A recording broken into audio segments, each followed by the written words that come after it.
Всем привет, девочки! Oyog'imga baklashga tushib ketib rosa og'rigan kunlari ham sizlar uchun video obzor olgandim, но montajiga mana bugun endi vaqtim bo'ldi. Ikki xil rasvetkada chiroyli jemferimizdan kelgan. Buni ko'pchilik o'zi kiyib ko'rsatib bering deyishgani uchun kiyib ko'rsatib sizlar uchun og'rib turgan oyog'im bilan ham video olganman. Bejli rasvetkasini men shunaqangi uzun bazaviy ko'yniya bilan kiyib ko'rsatdim.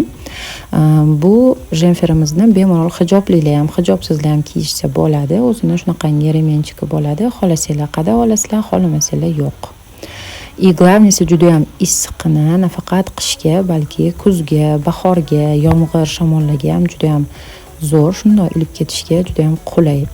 O'zimcha sizlarga likillab har xil qilib ko'rsatib bergim kelyapti, ammo oyog'im pand beryapti. Menga ko'proq yengini tushirib olib kiyish yoqadi. Sizlar yanada o'zingizlar vkusingizga qaraysizlar. Ikkinchi rasvetkasi, ya'ni qora ranglisini men balandroq poshna va shim bilan kiyib ko'rsatib berdim.